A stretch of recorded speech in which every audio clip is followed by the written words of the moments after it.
Today is about 20 years of Blackstone in India. We are finally no longer a teenager. So we are at 20. And I think these have been a fantastic 20 years. The business we have built, you probably read Steve's interview this morning. If you combine Blackstone's private equity business and real estate business and look at the market value since inception, it's a pretty large enterprise, potentially over $50 billion, probably $60 billion that we have built, which will count among the largest foreign enterprises in the country. So very proud of the scale of business that has been built in private equity and real estate. And there have been several milestones creating this business. You know, the first REIT in India, and after that, the first 4 REITs in India. Today, the world's largest visa processing company, VFS, part of our portfolio. The second largest hospital group, Aster Care, is part of the portfolio. India's largest electric vehicle component company, Sona Comstar, part of the portfolio.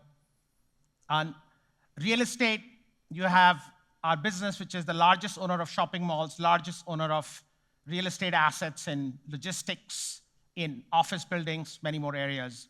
And importantly now, we are sponsors of 11 publicly listed companies in India. So both the breadth, depth, and multiple cities in India, across sectors, this business has been built, and you may see some of those highlights rolling on this page.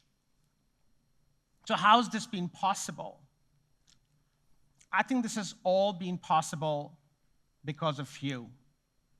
I think we are in the business of building businesses together. Alignment is the most important thing. It is not just Blackstone, it is our entire ecosystem that has built these businesses. As they say, it takes a village to build a track record. So you are all part of that village. You may have not realized that, but you're all part of that village now, and we have jointly together contributed in our own way to this business. As we say in Hindi, and some of you may have heard me say this before, jahan pyar nahi, wahan vyapar nahi. So ultimately, it's a business of getting along, being aligned, and building it together. I think the second thing is, private equity or investing often can be misunderstood for buying low, selling high. That's not a sustainable strategy. What's really sustainable is to be a builder of business. Do not buy if you cannot build. We have a saying, if you don't have a head start, don't start. You have to have a head start to build. So when we started with Sona Comstar, it was a combustion engine platform. When we IPO'd it, electric vehicle component platform. Aadhaar built into India's #1 affordable housing finance company. Aster Care, the #2 hospital platform, building. So our DNA is of a business builder, and of course, that's the DNA of most of you in the room. So what's next? So we have built businesses, we've been aligned, we have a big ecosystem. Hopefully businesses and our ecosystem will grow. So how do we think about the next 20 years? And I would give you a comparison. When Blackstone started in India in 2005, Blackstone's global AUM that year was $50 billion, which is where India is somewhere today. 20 years later, Blackstone's global AUM is $1.1 trillion.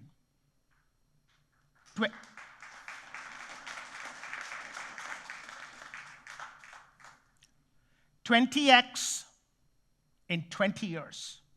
These are big shoes to fill for the next 20, our global milestones, but at least that's our aspiration, to move in that direction, to build a large business, and also to bring beyond private equity and real estate, other Blackstone business lines into India, like credit, infrastructure, growth, and others. So we look forward to your support for that journey ahead, for that ambition ahead. So with that, I know you're not here to listen to me. You're here to listen to Steve Schwarzman. So why don't I welcome Steve Please come join on stage.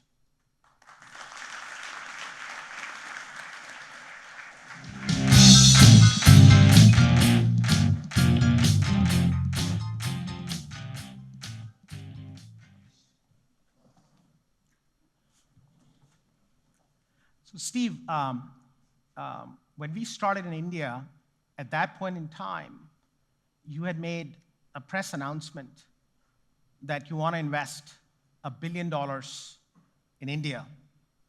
That was 20 years back. Can you go back to that point in time and reflect back to that moment, and have we met your expectations 20 years later? Well, thank you all for being here. In terms of my expectations, you've blown by it. What the group's achieved is really astonishing. A lot of decisions in finance are made around your perception of people and what you learn from them, as well as some macro type of things. And because I was so comfortable, I said, you know what? India is really growing. We should give this a shot because we also have somebody we trust, which is very important in finance. So I was sitting at my desk and I said, okay, we're going to make some announcement. What do I come up with? And I was thinking about it, and we had about 50 billion of AUM, and we were growing pretty rapidly. And I said, we can certainly afford $1 billion. Let's put $1 billion in a press release. You know, it just has a round sound. So we had no idea, I had no idea that this was sort of an unprecedented kind of announcement at that point. So we just put it out there, and it was like, you know, we started some kind of forest fire. And we were on the front page of every newspaper. We were on all the TV. And you know, I was just trying to do a good press release and got out of control. And so all of a sudden, just to start out, you know, everybody knew us. And our reception in this community was really unbelievable. That was just such a wonderful feeling. And we had a lot of initial opportunities. We were mostly doing minority interests. And then we decided that we thought we could, you know, make better returns if we controlled the businesses. And we sort of flipped that strategy. And the result was astonishing. India turned out to be Blackstone's best market in terms of financial returns for investors in the world. And one of the things, it's easy to fall in love when really wonderful things are happening. And wonderful things happen for us here. And in the real estate area, led by Tuan, we were pioneering all these different asset classes. And we ended up being the largest in the country. We're also the largest in the world in commercial real estate, which is a real specialty at the firm. And we're the largest in the world at private equity. And so I sort of wonder how this happened because, you know, I look at the firm now and I go, geez, that's something. But in our line of work, you sort of live deal to deal. And if you always make sure that what you're doing, that moment, is got virtually no downside and a lot of upside with the strong trends in India, you can just be carried away. And fortunately, all the people who work as portfolio company CEOs, many of whom I saw tonight, what a lovely group of people. Enthusiastic, smart, clever in the best way. And so India has been simply great. You know, what's been achieved, because you asked the question, Amit, is really spectacular. And the credit does go to everybody who's affiliated with us. The other thing which has shaken up the world now is artificial intelligence. It started in America, and then a few weeks back, DeepSeek in China. Clearly, this time last year, this was not a topic, but now artificial intelligence is a big thing, important thing, could change businesses, could change our lives.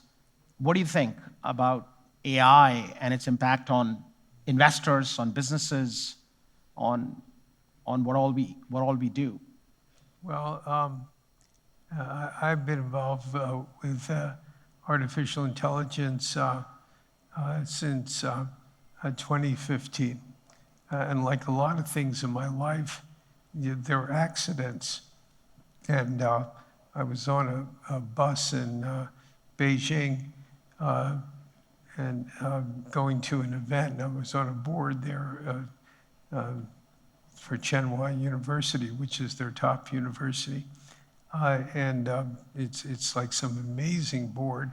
And one of the guys on it was Jack Ma, who was co-founder of Alibaba. And Jack got on the bus, and I was seated right in back of the bus driver because you have more room in that seat. So Jack looked around, and apparently he's shorter than I am. And for some reason, he wanted more leg room. So he popped in next to me, and it was raining, and like most major cities in the rain, it takes longer to get everywhere. So it took us an hour and a half to get to our destination. And he just started talking about artificial intelligence. And I said, what's that? What are you talking about? So he explained like stuff that people today know, and I got the preview, about how this was going to be the most important technological development of his lifetime, and was going to change the way people work, and sort of how you can do remarkable things, triple the production of drugs, pharmaceuticals, which is a very important thing. Change the way education will be distributed, which is particularly important in a country like India, because he said as long as you have a smartphone, you'll be able to get individualized education, and it'll turn the prosperity of certain countries around, dramatically. And it's just like an endless list of things that are going to change. And, it was pretty dazzling, particularly because I'm not a technologist, so I have an educational program in China called the Schwarzman Scholars. It's like the Rhodes Scholars, except different types of people and obviously a different destination. China's a lot different than Oxford. So as part of that, I know most of the presidents of major universities. And so I called Raphael Rafe at MIT, and I said, Raphael, I just got back from China, and I was talking to Jack Ma and about artificial intelligence, and here's what he said. What do you think? So he said, I think you're underestimating what's going to happen. I said, how do you know that? He said, because we invented artificial intelligence at MIT in 1957. I said, so where you been since 1957? He said, well, we figured it all out, but the problem was that semiconductors weren't fast enough to process, the information, the data. And he said in 2012, semiconductors actually became powerful enough, and now it's a viable concept, and if Moore's law holds in terms of doubling every 18 months, and he said with semiconductors you could probably do better, then this is going to really take off, and it's going to be very substantial. So to just give you a sense that the ChatGPT, which is what everybody knows, they think that's the invention of artificial intelligence. ChatGPT basically had the intelligence of a really smart human, IQ of like 180 to 200. The people who are expert in this area, and I know a lot of them, say that when AI gets fully developed, it'll have the intelligence of the human being, of an IQ of 12,000. So imagine that you're working with somebody in the next desk who has an IQ of 12,000. How do you think that's going to work? Do you think they're going to be any good at what you ask them to do? You think they'll be able to figure it out? You think they might be able to come up with some new ideas? And do you think they might be able to do it in 5 minutes or less? I mean, that's the world that we're going to move into. And it'll be a world in your lifetime. This is not 25, 30 years. There are people who are developing the technology think that you could get to AGI, artificial general intelligence, which is a step function above expectations within 5, 6, 7 years. And so the technology is just going to rip through barriers, but its ability to be delivered to you in a practical way will be limited by the ability to build data centers, because you need data centers to process all the data that artificial intelligence uses. That'll probably slow things down, by 5 years. So my guess is within 10 years, we're going to be incorporating all this information, and the world will really start changing. And the way you manage your business will change. There'll be certain functions where you won't need people. There'll be other functions where you need fewer people. There'll be other functions that help you invent more revenue rather than have cost takeouts and invent things that you couldn't imagine before. And so a lot of people say, well, I don't see anything happening particularly. Microsoft has got its Copilot, and I wish it could do more. They wish it could do more. But to think about this, think about the invention of electricity. About 1880 by Thomas Edison. This is electricity for practical use. By the time they merged with Westinghouse and had one national carrier in the United States, to make electricity useful, they had to build the electric grid. And every country's got an electric grid. But when they built one in the United States, they had no idea what they were going to use this for. It's sort of like AI. And now we all know that you use electricity for just about everything.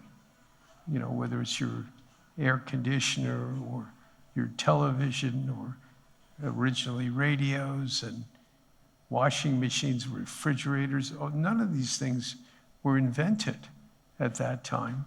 And now, electricity is totally ubiquitous. And, we're even having it work with cars. All these amazing changes, and you couldn't have predicted one of them when Edison invented the electric light bulb being used by electricity. So we're at that position now in sort of like 1883. This is like the beginning of something that's going to be astonishing, according to the people I talk to who are developing this stuff. So, strap yourself in. It's going to be really, really interesting. That's sort of, I think, Amit, enough about electricity and AI, for an introduction. Yeah. Maybe from computer and artificial intelligence to human intelligence and human psychology and human behavior. Leadership. I think we have a room here full of leaders. In our business, in finance, we are in the people business. I think many businesses, or most businesses, are people businesses. Blackstone has been phenomenally successful. This, by the way, is also Blackstone's 40th year anniversary this year. So 20 years in India, 40 years globally. So Steve, what would be your observations or lessons about leadership, people, culture? What makes organizations really scale and be successful? Well, there are a lot of great business people, in the audience, and everybody has their own take on these types of things. I started as an M&A investment banker, so I grew up in a world of zero-sum games. In other words, if you're doing a deal, if you get somebody to pay more money, they have less money, you have more money. This is a very elemental set of relationships or non-relationships. So when we started Blackstone, I believed almost everything worked that way, which is the exactly wrong way to be a leader. Because when you're in a company setting or developing a company, there are no zero-sum situations with your own people. And I had never managed anything. I was sort of like a solo practitioner, if you will, which is what in the olden days investment bankers were. You sort of hunted, you got a client, you did a deal, and then you started again. Companies are about process. They're about relationships. So what I had to do was, first of all, in terms of leadership, slow down, because everybody couldn't keep up with me, and I became intolerant because we had a lot to do. So you can't be like that and attract great people who want to be a part of something. So I learned to slow down. The other thing that's important with a leader, at least the way I think about it, is to never raise your voice. Never threaten anyone who works with you. If somebody doesn't do something that you think is appropriate, never address that. before other people. In other words, deal with issues of performance or disappointment privately. People don't always do that because the recipient of your unhappiness never forgets that you sort of turned on them, because even if they were wrong, nobody wants to be embarrassed. You know, I think that in terms of leadership, people want to know what you stand for. What are we all doing here together? What's our mission? And so, you know, you don't have to hire consultants to give you a mission statement. If you can't write this stuff yourself, that means you don't believe it. And you shouldn't need help. If you, as the head of it, can't figure out what you're doing, how can you communicate it? So you know, at our company, just as an example, you know, our mission, you know, is, you know, we're not a company. We're a mission to be the best in the world at whatever we choose to do. So this is pretty simple to understand, and it's also, importantly, very simple to measure. Because if anybody's doing better, that means you've fallen short. And given all the people, you know, who you would compete with in a commodity industry like finance, you know where you stand. And if that's unsatisfactory, then you have to figure out how to do better. And you need, you know, sort of a set of values that people can believe in. You know, as a leader, you have to communicate. One, you have to develop them.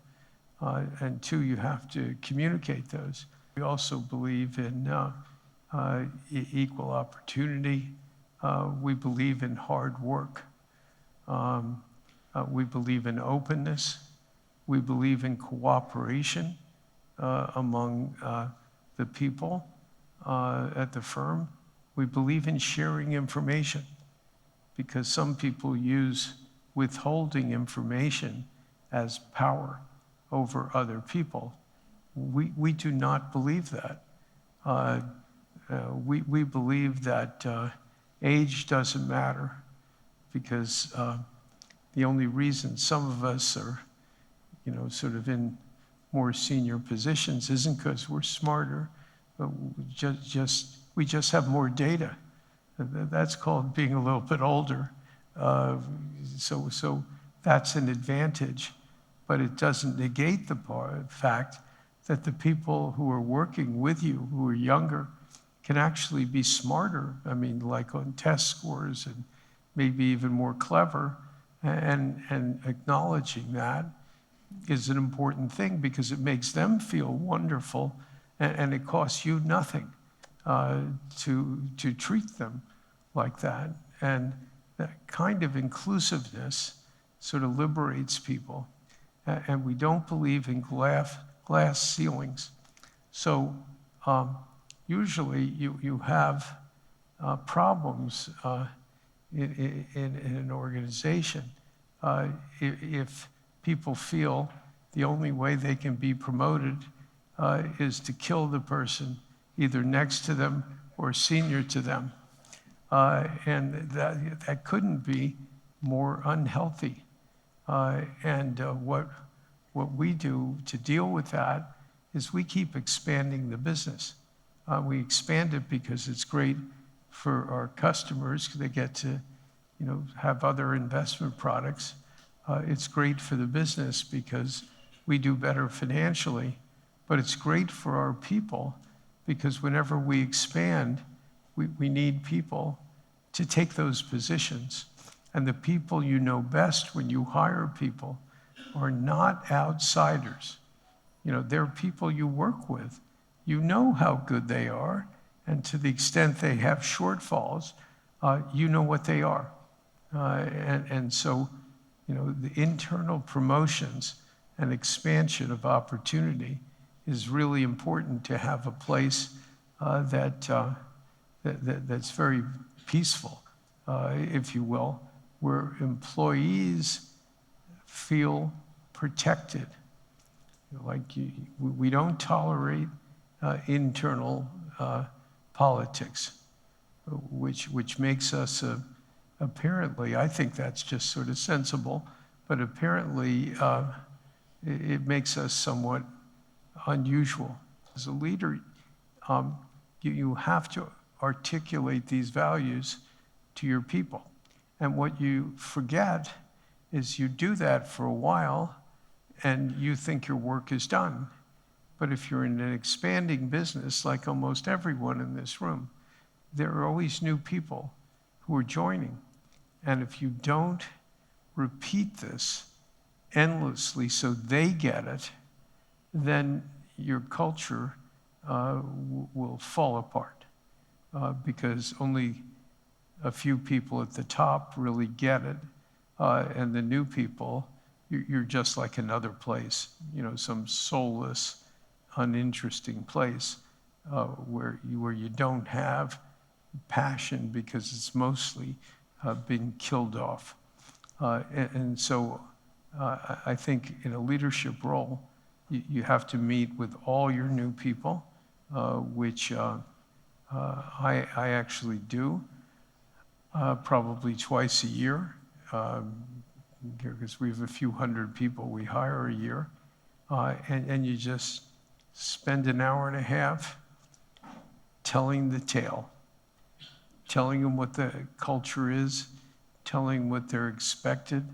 So if somebody calls them asking for something from another group, you know, not the area where they work, you have to return that call by the end of the day, because somebody who's calling you isn't doing it for social reasons.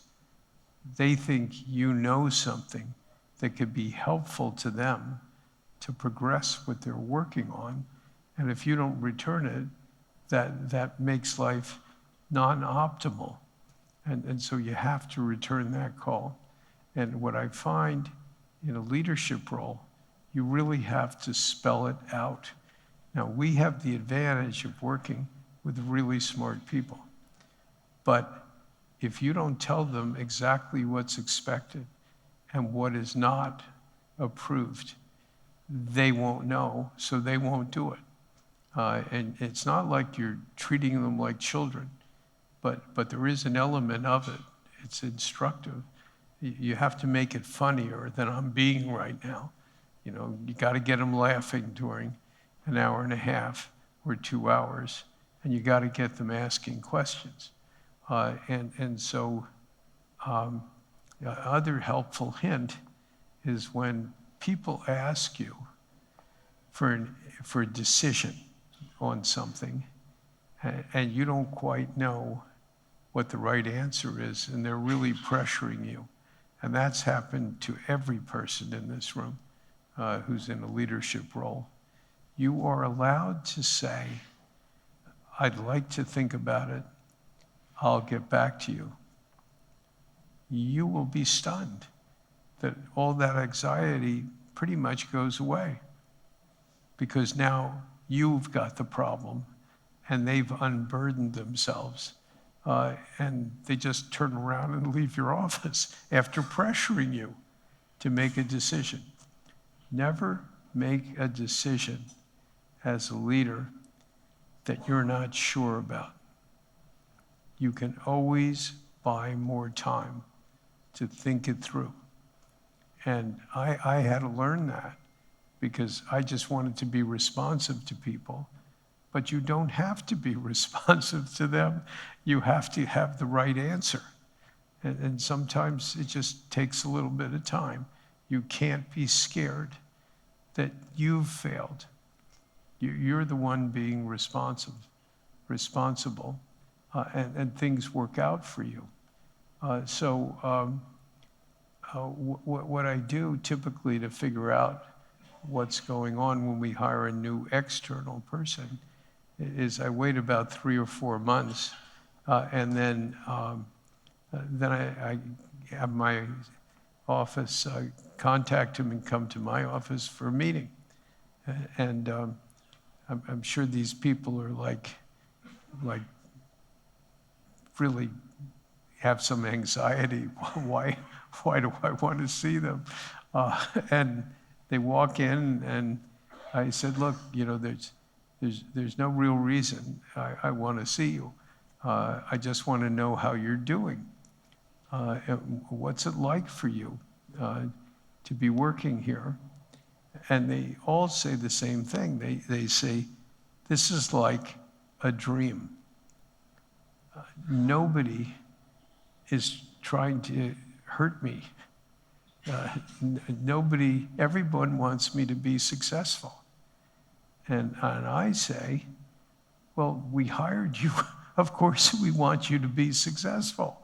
And they said, well, you don't know what it's like where I've been. And where they've been is in the best places in finance. And they say, everybody doesn't want me to be successful there. They want to be successful. They don't care about me. He says, it's different here. Everybody's so nice. And I'm saying, this is no insight for me. I said, of course they're nice. That's what we try and do. And in fact, if somebody's not nice, they get removed. The organization rejects them. And almost every one of these people said, why was I at XYZ for the last 15 years of my life or 10 years of my life? Another helpful hint is I've learned that people over the age of 40 are their reputation. So whatever you're encountering, if you contact like 4 or 5 people who say this person is astonishing, they're amazing, they're just the best person I've ever worked with. If they say that, you almost don't have to look at them because that reference is correct. Below the age of 40, people are still trying out to figure out, certainly by 35, who am I? And sometimes they make mistakes. Sometimes they try and change. So you can get a mixed review on somebody where you look at them and you spend time and you say, I think this person is really fantastic. And so you can't use recommendations as much with younger people. You sort of have to do your own work. And when you hire people, what we find is that it's sort of like Izzy Sharp at the Four Seasons hotel chain. The average person has to meet around 15 to 17 people at our firm to interview with them. And the reason is we want to make sure that that individual that we hire shares our values and will fit in, plus being technically capable. It's really important that there's some kind of consensus around a new person, because every new person changes the chemistry of an organization. And you want to make sure they don't change it the wrong way, even if they're smart. In our organization, and I'm just giving you a model, we tell people, you can have your own opinions on politics, books, movies, sports, anything you want except our core values. And if you want to be here, you have to live by these core values. If it's not to your taste, that's okay. We may not be right for everyone. I think we should be right for everyone with good judgment, but leave that aside. You know, this is what it is. And if you put that on the table and you're very orderly about it and non-threatening, then you'll end up with like a wonderful group of people who believes in the mission of what your organization is trying to do. So that was a much longer answer than you were expecting. And it is very detailed because what gets you from $400,000 of initial capital with 2 people as founders who never did an investment to, you know, by far the dominant firm in the world doing the alternative investment area, is you have to be somewhat purposeful about these things. And you have to be able to recruit and train and nurture all the people. And by the way, one other helpful hint as a leader, when people do a good job, don't keep it to yourself. People love feedback. And if you tell them they're fantastic, because they actually are, it's just the right thing to do. Because as the leader, you become more of a paternal figure. You know, I don't feel very paternal. I feel like I'm another 37-year-old guy, you know, just sort of making my way. But, you know, in the role, that's something you have to go out of your way to do, whether it's sending them a note, calling them, you know, seeing them in the hall and saying something. That's another part of your job as a leader, and it's very pleasurable type of thing. But you have to remind yourself that people want that feedback. So that's the world's longest answer to your question. But I hope there's something in there that I mentioned that speaks to you and what you do in your positions. Well, thank you, Steve. This has been fantastic, very insightful.